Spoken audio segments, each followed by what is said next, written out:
She was the otherworldly mermaid in Splash, fairly iconic blonde bombshell of the 1980s. Daryl Hannah had a unique, fragile beauty that promised eternal Hollywood glamour. Her career soared with films like Blade Runner and Wall Street. Yet at the height of her fame, she deliberately walked away. Was it burnout? Was she ungrateful? But the truth was far darker than anyone imagined. The mystery wasn't why she left the spotlight. It was what hidden struggle forced her into the shadows. What happened next shocked everyone. Born in Chicago in 1960, Daryl Hannah's childhood was anything but typical. Her parents divorced young, and her mother later married the successful businessman and inventor Gerald Wexler. Yet despite her privileged surroundings, she was deeply isolated.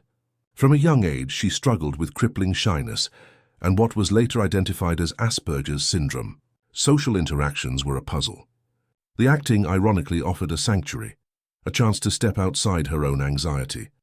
This deep-seated fear of crowds and bright lights, masked by her striking beauty, was the ticking clock that foreshadowed her eventual Hollywood implosion.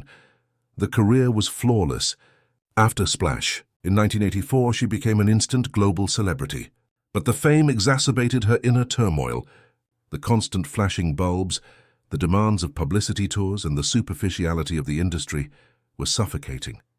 The tension began to show. In the late 1980s, she started to exhibit behaviors that puzzled the industry, refusing to attend premieres, turning down major roles, and displaying an awkwardness on talk shows. She was often labeled eccentric or flighty. The turning point was her long-term, highly scrutinized relationship with musician Jackson Browne, which ended in 1992 amid allegations of domestic abuse. While Browne denied the claims, the highly public scandal shattered Hannah's already fragile privacy. The intense scrutiny drove her further inward. She began to prioritize her environmental activism, chaining herself to trees and protesting deforestation. Actions seen by the industry not as principle, but as proof of her increasing professional instability.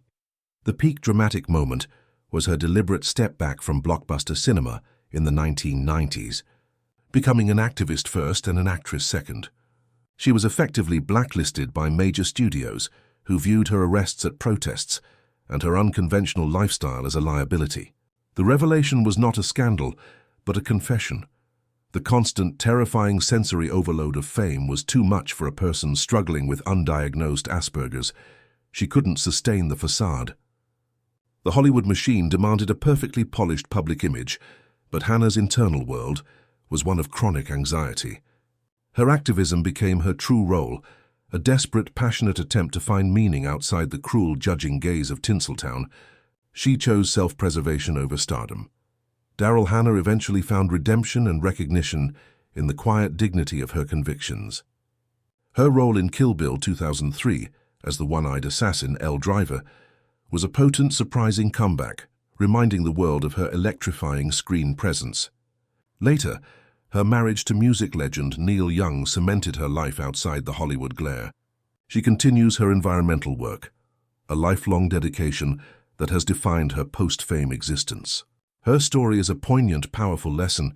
True strength isn't found in enduring the spotlight, but in having the courage to walk away and finally embrace who you really are.